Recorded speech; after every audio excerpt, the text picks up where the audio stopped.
हाँ, तो इससे पहले मैंने आपको पढ़ाया था बेस ऑफ वो कि हिस्ट्री को कैसे हम टर्मिनोलॉजी के बारे में बताया था ना आपको, हिंदुस्तान, भारत, आर्यवर्त, इन सब के बारे में डिस्कस किया था हमने इससे पहले।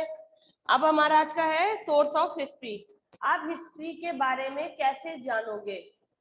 कोई तो तरीका होगा ना, जैसे सबूत कुछ चाहिए होता है ना किसी बात को जानने के लिए।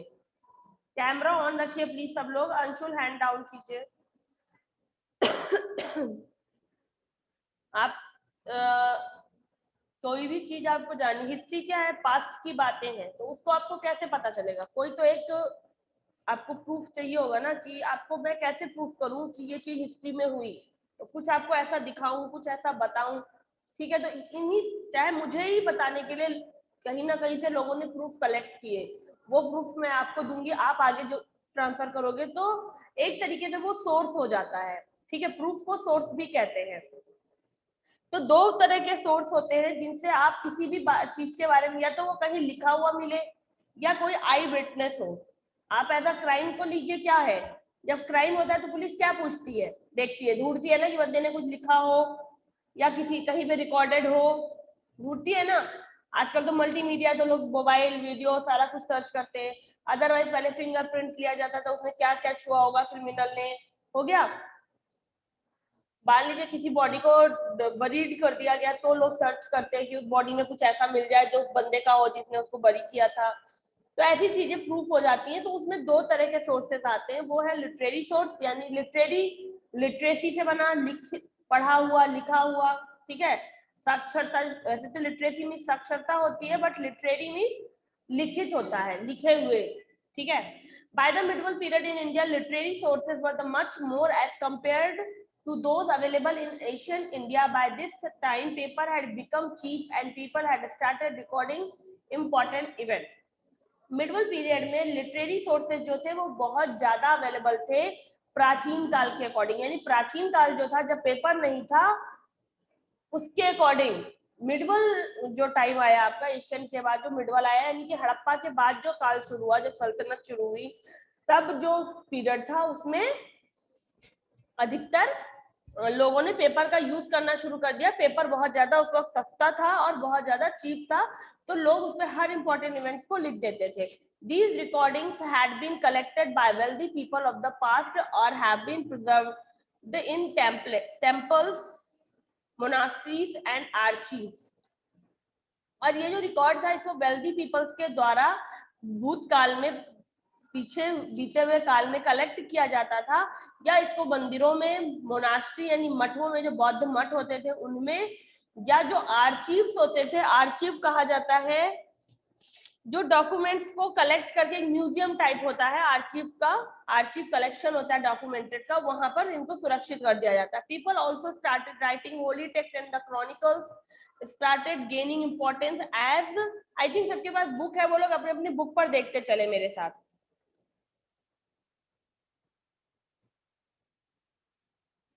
और लोगों ने क्या शुरू किया, होली टेक्स्ट मतलब पवित्र टेक्स्ट को लिखना, पवित्र बातों को लिखना शुरू किया, पवित्र गद्य पद्य जो भी थे वो लिखने शुरू किए।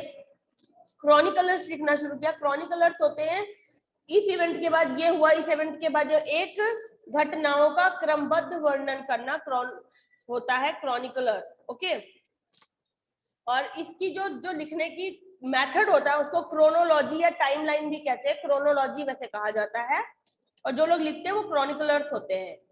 तो chroniclers started gaining importance as they wrote about the ruler and their kingdoms. और जो क्रॉनिकलर्स होते थे वो क्या करते थे, राजा के दरबार में रहकर राजा के यहाँ पे क्या क्या कब कब घटा उसको लिखते थे, यानी क्रोनोलॉजी जो थी वो घटनाओं को क्रमबद्ध लिखने का काम कौन करता था, क्रॉनिकलर्स करते थे।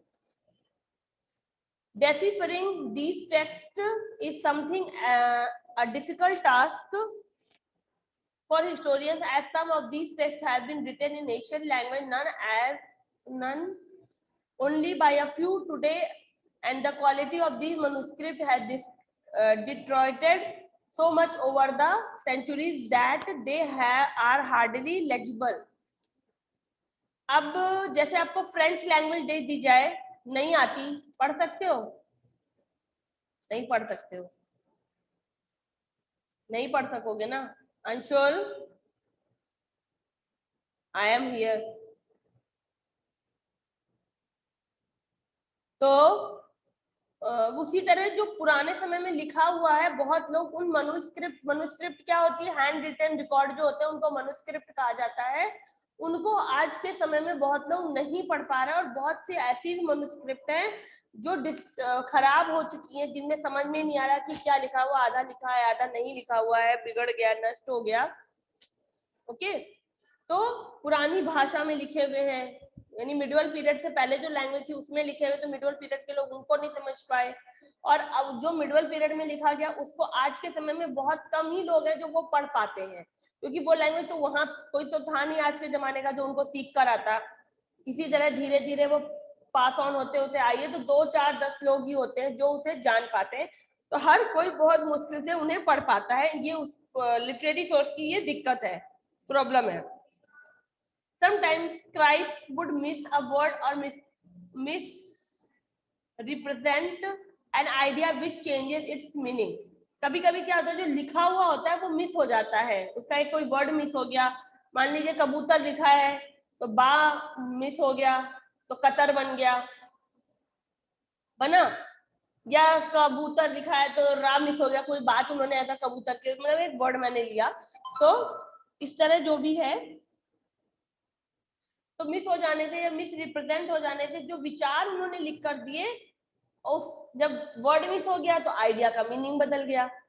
मान लीजिए लिखा है राम जाता है और वहां पे ता हट गया, राम जा है, तो फिर अब समझने वाला समझ नहीं पा रहा है ना कि इसका तो मीनिंग ही बदल गया। राम जा है, जा रहा है, राम जा है ना।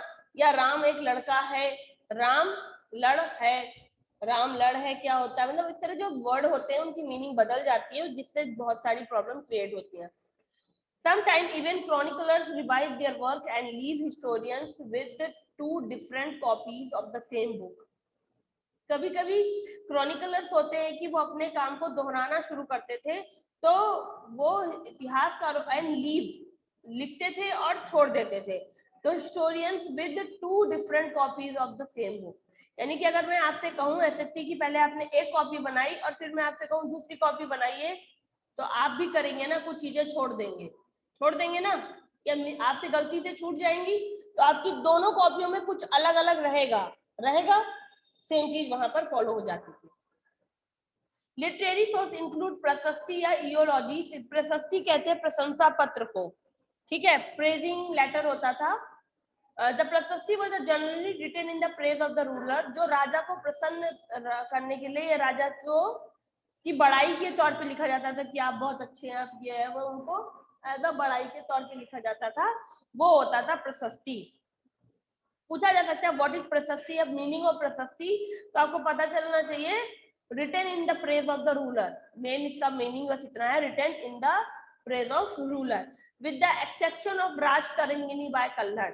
सिर्फ एक राज तरंगिनी ऐसी प्रशस्ति है जो कल्हड़ ने लिखी थी, जिसमें कश्मीर की हिस्ट्री दी गई है वो भी प्रशस्ति, मगर वो उसमें प्रेज नहीं किया गया रूलर को, उसमें इतिहास लिखा है ना, exception of Raj Tarangini.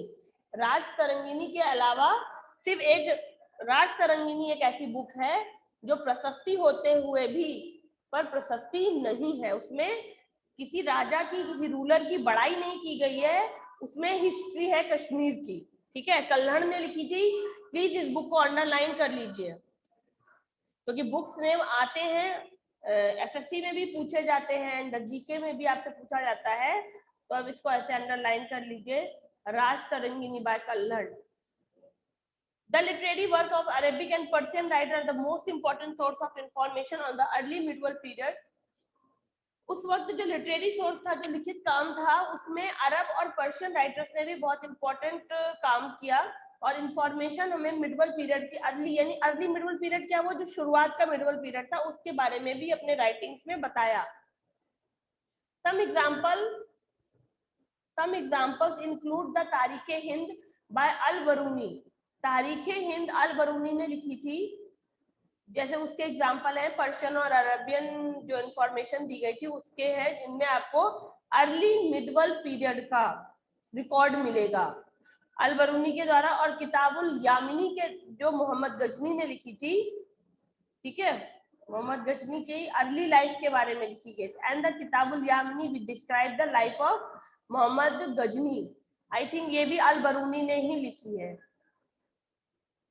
Include the तारीखें by Al Biruni and the Kitabul Yamini, हाँ ये दोनों अल बरूनी ने लिखी है, जिसमें मोहम्मद गजनी के प्रारंभिक जीवन का वर्णन दिया गया, मोहम्मद गजनी कैसा था, उसका बचपन डिस्क्राइब किया गया है। ओके, पहले तो आगे आपको पता चल गया कि होली टेक्स्ट होते थे जिनमें डिस्क्राइब किया जाता था, मनुस्क्रिप्ट्स होती थी। उसके बाद कुछ प्रशस्ति आना शुरू हुई, फिर ये तारीखें हिंद हो गया, किताबुल यामिनी हो गया, अरबियन और पर्शियन वर्क था। उसके बाद आया ऑटोबायोग्राफी यानी आत्मकथा और बायोग्राफीज। आत्मकथा क्या होती है? ऑटोबायोग्राफी जो लोग खुद लिखते थे, और बायोग्राफीज भी होती हैं जो दूसरा कोई लिखता था किसी के बारे में। Are also form an important part of literary source, ये भी लिटरेरी सोर्स में एक इम्पॉर्टेंट रोल प्ले करते हैं।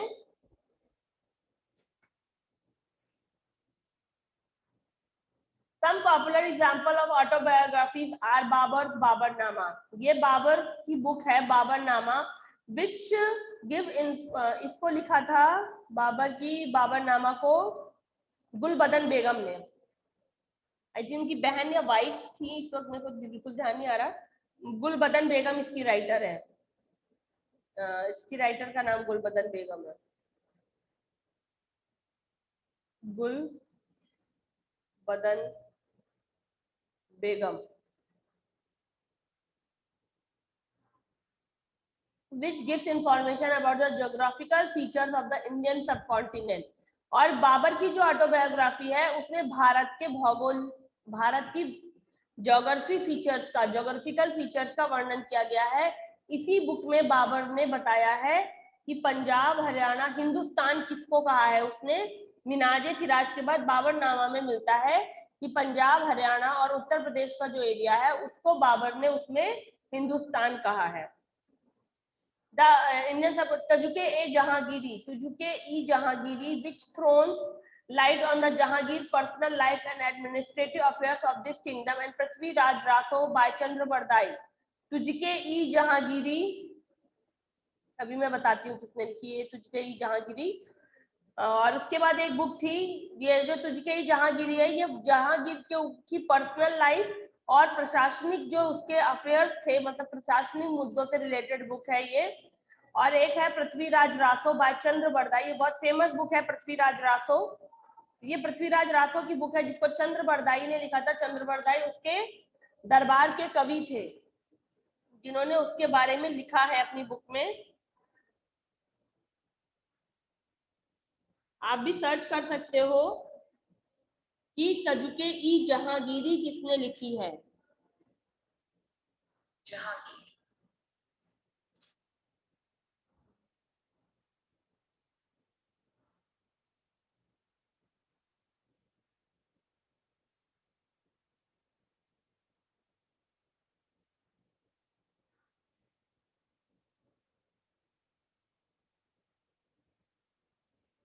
तुजुके-ई-जहांगीरी को जहांगीर नामा के नाम से भी जाना जाता है, और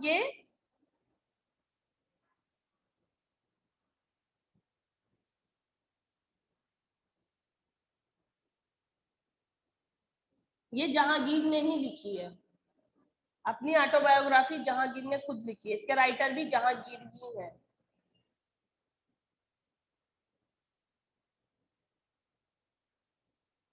जहांगीर, सॉरी,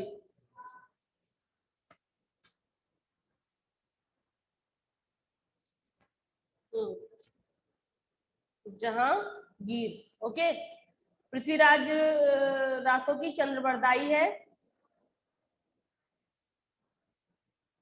मैं इसे अब रब कर रही हूँ, सब लोग ध्यान दीजिए, बुक के नाम अंडरलाइन जरूर कर लीजिएगा। हाँ, उसके बाद है travellers like Ibn Battuta, William Hawkins, Thomas Roe, Francisco Bernier और Jean Baptiste Tavernier also give us valuable information about the medieval India। ये जो ट्रैवलर्स हैं इन्होंने भी जैसे अब आप घूमने जाते हो तो क्या करते हो, सोचो, फोटो बना खींच के रखते हो ना, यार हम यहाँ घूमने गए थे। बहुत लोग आजकल वीडियो बना लेते हैं, ठीक है। पहले के समय में जब लोग घूमने जाते थे तो क्या करते थे, फोटो तो थी नहीं,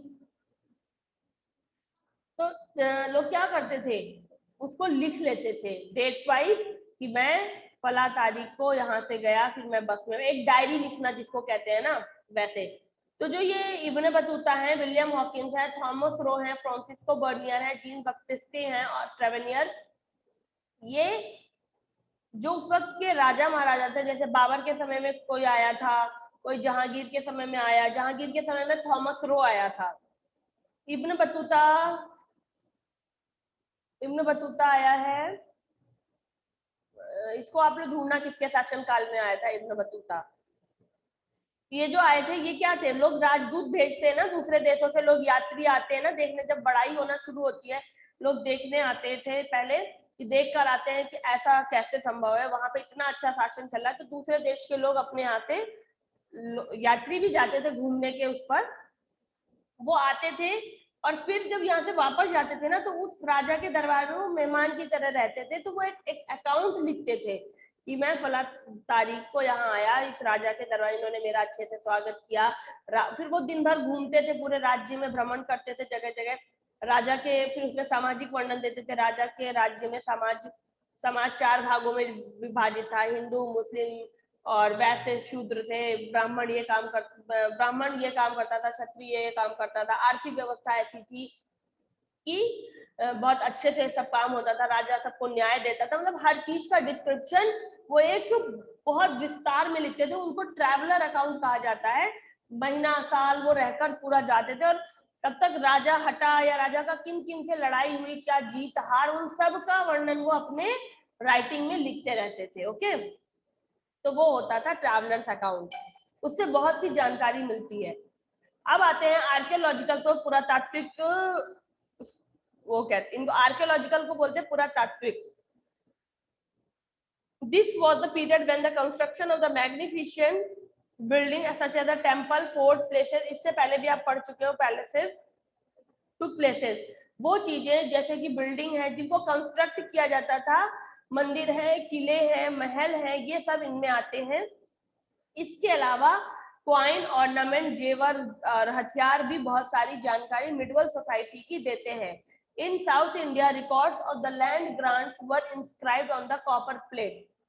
आर्कियोलॉजिकल उसमें साउथ इंडिया में जो जमीन दूसरों को दी जाती थी, जैसे राजा किसी मंदिर के लिए जमीन देता था तो उनको भी कॉपर प्लेट पर लिखा जाता था, तांबे की प्लेटों पर लिख दिया जाता था, ठीक है।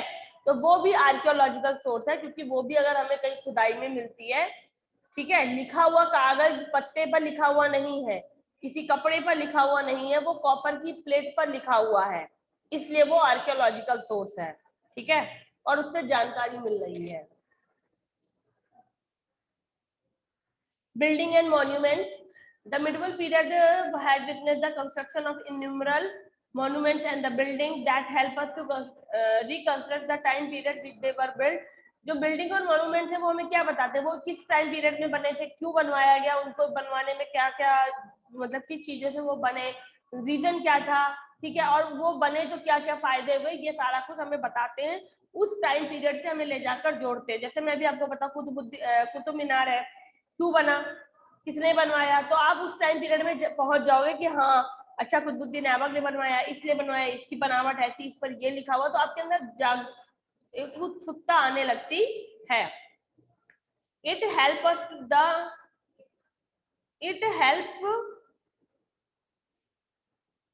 Help the understand the architectural style, और ये भी हमें बताते हैं कि इनकी आर्किटेक्चर स्टाइल क्या थी, यानी किसी समय में क्या होता था, गुंबद का चलन था, मंदिर भी गुंबद के आकार में, मस्जिद भी गुंबद के आकार में, बहुत लोग गुंबद ही गुंबद का सब कुछ बनवाते थे। फिर किसी समय आर्ट का चलन आया तो लोगों ने ट्रायंगल के शेप में बनवाना शुरू कर दिया, ठीक है, कलाकारी का भी एक समय काल होता था उस वक्त, तो वो भी हमें बताते हैं।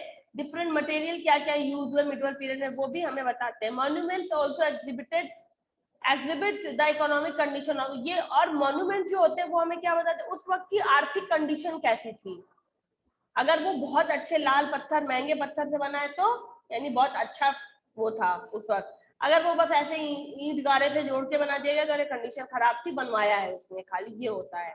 ठीक है, along with the understanding of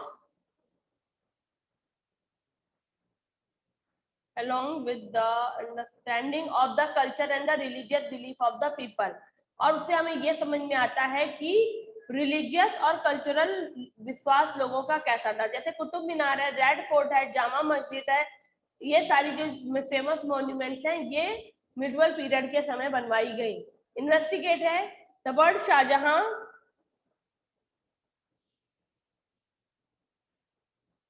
the word of Shah Jahan court historian, Shah Jahan के जो दरबारी थे इतिहासकार मोहम्मद अमीन ख्वाजिनी, having been designed by the Gaines and the finished by jewelers। उन्होंने बताया है कि जो डिजाइन है उसका वो games giants and the finished by jewellers, जो क्या बोलते हैं ज्वेलर्स को, सुनार के द्वारा इसको बहुत बड़े इसकी डिजाइन की गई। The Taj Mahal will be the masterpiece of the ages to come, और ये एक मास्टरपीस होगा आने वाले समय में, increasing the amazement of all humanity, और ये सब में मानवता का प्रसार करेगा। The Taj Mahal is widely considered to be one of the most beautiful monuments ever constructed, यानी अभी तक बनाए गए सभी मॉन्यूमेंट्स में ताजमहल को सबसे सुंदर मॉन्यूमेंट घोषित किया गया है। सिचुएटेड ये कहाँ पर है? दिल्ली में है ना ताजमहल? दिल्ली में है, हाँ सबको पता है दिल्ली में है। देखो कहाँ पर है, देखो किसी को नहीं पता ताजमहल कहाँ है। कहाँ पर है ताजमहल? वंशिका पाल, बातें हो गई तो बता दो ताजमहल कहाँ पे है। हाँ रोहित कहाँ है? चलो रोहित ने बताया आगरा में है। तो आगरा में है द ताजमहल इज बाय, ये एक मकबरा है जो एम्परर शाहजहां ने बनवाया था। व्हाट इज द मौजूलियम और what does the magnificent structure, ये आपसे क्वेश्चन पूछे जा रहे हैं जो आपको इस इन्वेस्टिगेट टॉपिक से फाइंड करके देने होंगे इनके आंसर। ठीक है, फिर है कॉइन और इंस्क्रिप्शन। उस समय के सिक्के और जो इंस्क्रिप्शन मिलते हैं, इंस्क्रिप्शन कहते हैं, जैसे कुतुब मीनार जो कोई गया हो वो देख सकता है, वहां की दीवारों पे कुछ लिखा हुआ है, जो बच्चे पढ़ पाते हैं उर्दू वो पढ़ सकते हैं कि क्या लिखा है उस पर। ठीक है, उसी तरह वंशिका सही से बैठो बेटा। The discovery of coin made of gold, जो डिस्कवरी है कॉइन्स की, जो खोज की गई, उससे पता चलता है कि उस पर जो सिक्के चलते थे वो सोने, चांदी और तांबे के चलते थे, और इससे हम अपने पास्ट से जुड़ते हैं। अगर सोने के चलते थे तो लोग कहते बहुत समृद्धता थी, चांदी के चलते तो भी लोग कहते हैं बहुत समृद्ध थे, चांदी के सिक्के चलते थे। और उसके बाद कॉपर के चलते थे तो ये होता था हाँ ये किसके चले, जो भी उनका कुछ ना कुछ इतिहास उनका होता था। और वो हमें टेक्नोलॉजी भी बताते थे कि वो कैसे डेवलप होते थे, उनमें क्या निशान होता था, कैसे जाना जाता था ये 1 टका है, 2 टका है। ठीक है, coin also shed light on the socio economic condition. उसके अलावा कभी कभी कुछ राजा लोग करते थे कि सोने के सिक्के कौन चलाएगा, चांदी के सिक्के कौन वर्ग में यूज होंगे, और कॉपर के सिक्के आम जनता यूज करती थी। तो ये भी बहुत से राजाओं ने किया है। तो इससे हमें समाज की और लोगों की इकोनॉमिक कंडीशन पता चलती कि जो लोग अमीर थे उनके पास सोने के सिक्के होते थे, उसके बाद जो मिडिल क्लास होती थी वो चांदी के सिक्के यूज करते थे, और जो गरीब होते थे वो कॉपर के सिक्के यूज करते थे। Okay, the discovery of similar coin in the distance places tell us about the extent of the trade during the medieval. इसके अलावा हमें व्यापार भी पता चलता है सिक्कों से। और coin help us to understand the names and the titles of the king who issued them. इसके अलावा उन सिक्कों पर नाम और राजा का नाम और टाइटल भी लिखा होता था, तो वो भी हमें सिक्कों के द्वारा पता चलता है। ठीक है, इंस्क्रिप्शन क्या होते थे, ये मेटल पे, चट्टानों पे या पत्थरों पे लिखा हुआ होता था। जैसे मान लो सत्यमेव जयते हैं तो वो पत्थर पे लिखा हुआ है। आपका जो अशोक का चिन्ह है, 4 शेरों की जो मूर्ति है वो पत्थर पे बनी हुई है, उसके नीचे सत्यमेव जयते लिखा हुआ है, तो वो एक इंस्क्रिप्शन है। इससे पहले भी मैंने आपको चीज पढ़ाई है। अशोका ने बहुत सारे इंस्क्रिप्शन लिखवाए थे जिनको धम्मा कहा गया था। A number of inscription belongs to the Rajput and the Cholas have been found. बहुत सारे इंस्क्रिप्शन आपको राजपूत और चोल राजाओं के द्वारा मिल सकते हैं, which are meant to be either royal proclamation or the religious instruction.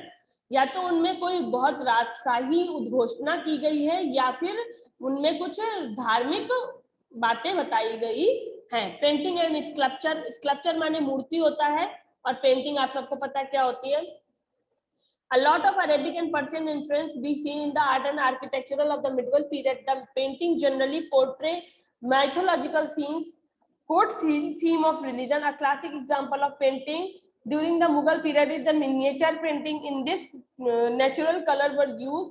The sculpture was also made of bronze, wood, and stone. The dance of Shiva Nataraj is the famous sculpture of the medieval period. अरब और Persian लोगों के प्रभाव में आने से लोगों ने कला और आर्किटेक्चर जो होता है, आर्किटेक्चर यानी कि किसी चीज को बनाना, जैसे मंदिर बनाना है, पुल बनाते हैं ना, इंजीनियर क्या करते हैं, आर्किटेक्ट करते हैं, उस चीज को डिजाइन करना। ये सब चीजें मिडिवल पीरियड में बहुत ज्यादा बढ़ी थी। लोगों ने माइथोलॉजिकल माने होता है किसी कल्पना के आधार पर, मिथ के आधार पर, जैसे किसी ने सुना कि अच्छा भगवान शिव थे, मतलब भगवान शिव हैं, लोगों ने कुछ उनसे रिलेटेड कहानी सुनी कि उन्होंने ऐसा डांस किया था, तो अपनी कल्पना के आधार पर, मिथ कहते हैं जो सत्य हो भी और ना भी हो, उसके आधार पर उन्होंने नटराज की मूर्ति बना दी, उन्होंने कोर्ट के सीन्स बनाए, उन्होंने धर्म से संबंधित कुछ ड्राइंग्स बनाई। इसके अलावा मुगल पीरियड में मिनिएचर पेंटिंग बहुत चलती थी, जैसे कि आप बगल में ड्राइंग देख रहे हो, छोटी सी ड्राइंग होती थी, उसमें नेचुरल कलर यूज किए जाते थे, ठीक है। और जो मूर्तियां बनाई जाती थी वो ब्रॉन्ज की बनती थी, कांसे की बनती थी, और लकड़ी और पत्थर की बनाई जाती थी। मिडिवल पीरियड का सबसे बड़ा एग्जांपल नटराज मूर्ति है। ओके,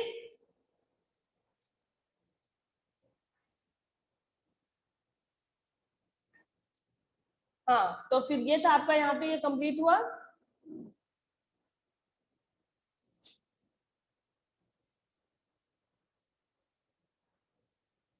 उसके बाद आपको development of the medieval period जो ये टॉपिक है, इसमें बताया जा रहा है उस समय का समाज कैसा था, लोग समाज में कैसे रहते थे। उस समय देखो बताया जा रहा है सब कास्ट होती थी। सब कास्ट का मतलब जैसा लोग काम करते थे उसके आधार पर उनको जातियां दी गई थी। देखो लिखा हुआ है the society come to be divided into sub caste called jati, यानी ब्राह्मण, क्षत्रिय, वैश्य और शूद्र होते थे उस वक्त।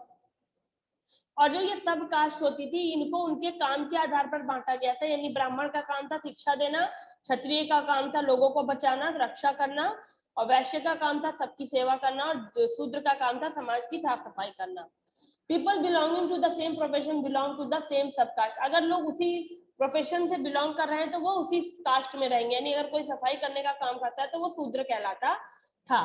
The group scribe maintain record very important, they are called, जो इन सब चीजों का रिकॉर्ड बनाकर रखते थे उनको कायस्थ कहा जाता था। जिनको आज आप लोग श्रीवास्तव के नाम से जानते हो, वो उस वक्त कायस्थ कहलाते थे, जो लोग ये रिकॉर्ड बनाते थे, ये ब्राह्मण है, क्षत्रिय, लिखने का काम जो करते थे वो। दीज जाति framed their own rulers and the regulation but respected the norm of the villages and the norm माने होता है रूल्स के लिए norms यूज होता है, and the town they belong to। उस समय जो जातियां थी वो राजा के द्वारा फ्रेम की जाती थी, and the regulations, और राजा रूल्स एंड रेगुलेशंस थे। जाति framed their own rules and regulation, यानी जो जातियां थी उनका जो काम होता था, जो उनमें नियम कानून होते थे, वो खुद ही वो बनाते थे जाति के लोग, बट उनको गांव के द्वारा रिस्पेक्ट किया जाता था, या जिस टाउन से वो बिलोंग करते थे वहां के लोग उसको सम्मान देते थे। उस वक्त खाना कैसा था, जो मिडवल पीरियड था उसमें ही मुगलई खाना जो आज आप खाते हो, मुगलई कुजन जो इसको कहते हो, जो मुगलई बिरयानी वर्ड है आपका, बिरयानी जिसको आप कहते हो, उस वक्त आया था। उस वक्त लोगों ने अपने खाने में सैफरन का यूज, यानी केसर का यूज करना और मेवे का यूज करना ज्यादा शुरू किया था। उस वक्त का जो खाना था वो बहुत ज्यादा स्पाइसी होता था। लोगों ने आलू, मक्का और मिर्चों के अलावा ये सब, आलू, मक्का और मिर्चों को भी इंट्रोड्यूस किया, ठीक है। जो तुर्किश आए थे वो पीचेस अपने साथ लाए थे, एप्रिकॉट लाए थे, मेलन यानी तरबूज अरबूज अपने साथ लाए थे, और उन्होंने इन सब चीजों को इंट्रोड्यूस किया और मुगल रूल्स में मुगलई खाने का प्रचार हुआ। धीरे धीरे ये बहुत ज्यादा प्रभाव में आया, ठीक है। और उसी तरह धीरे धीरे कुछ वेजिटेरियन डिशेस भी आना शुरू हुई, और उसी समय मिडवल पीरियड में ही भारत में चाय इंट्रोड्यूस्ड हुई थी। बाहर से आने वाले यात्रियों ने भारत में चाय इंट्रोड्यूस की थी, ठीक है। अब आप इसको आगे पढ़ोगे, जो भी इसमें बचा है, इस्लाम धर्म की कैसे उत्पत्ति हुई और ये डेवलपमेंट्स के बारे में पढ़ोगे। आज आपको एक्सरसाइज आएगी, ठीक है।